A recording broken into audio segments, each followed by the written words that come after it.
Here's my ayan, last for today. Magpipito po ako ng tambakol at saka magugulay po tayo ng mais. Ayan, nakayas ko na po yung mais. Siyempre, lalagyan po natin siya ng malunggay. Ayan. So, iyan, ito po ang ating gagamitin sa pagluluto ng mais. Magpapakulo na po tayo ng tubig. May luya at bawang. Wait natin siyang kumulo. And then, saka po natin ihuhulog ang mais. Napakadali lang po itong lutuin. Ayan, habang wini-wait po natin siyang kumulo, magpiprito muna po tayo dito ng tambakol. Iniinit ko na po ang kawali. So, ayan, nalagyan ko na po siya ng mantika. Kailangan mainit na mainit yung kawali para hindi pa siya kumapit. Nalagyan ko na po ang tambakol. Sa mainit na mantika. Sariwa-sariwa po yung tambakol. Ayan, nalapit na po itong kumulo. Kailangan ko yung kulo po muna ito bago natin ilagay ang mais. Kumukulo na po ang ating tubig na may luya at bawang. Ayan. Pwede na po natin ihulog ang mais. Ayan guys, ihulog na natin ang ating mais. Ayan.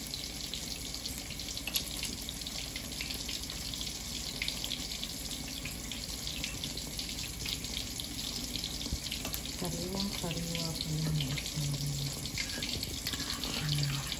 Tapos, kailangan lutong-luto po yan. Madali lang po yung maluto po yun.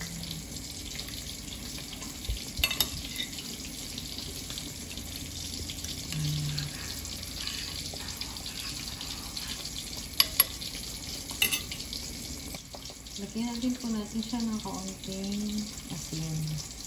Depende po sa inyo ito. Pantayin na lang kung anong alat ang gusto. Pero konti lang masyado. Ay, malapot na siya.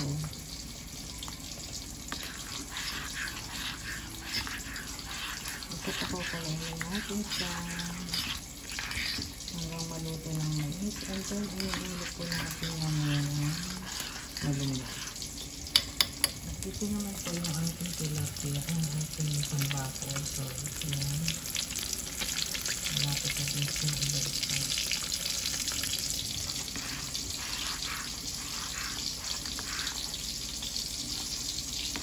Bilis nang lumapo ko.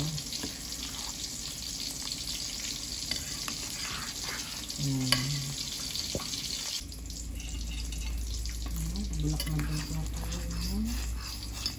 Konti pa po.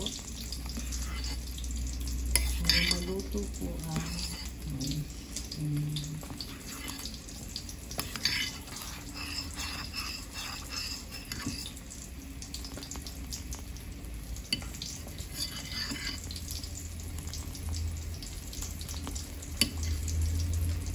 Pwede na po natin balik pa rin itong tambakol.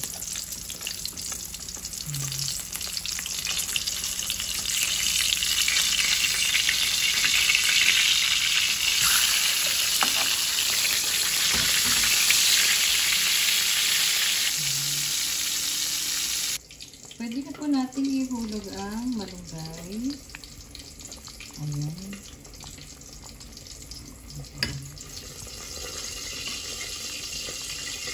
Kunting kulo na lang po ulit.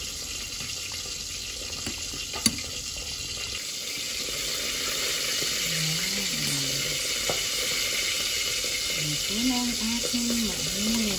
Here's my malunggay.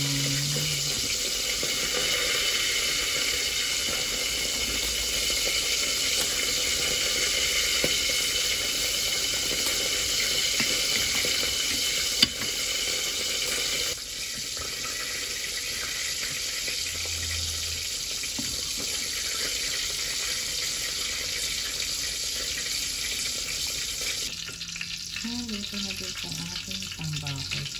Okay. ito na po yung lunch namin for today.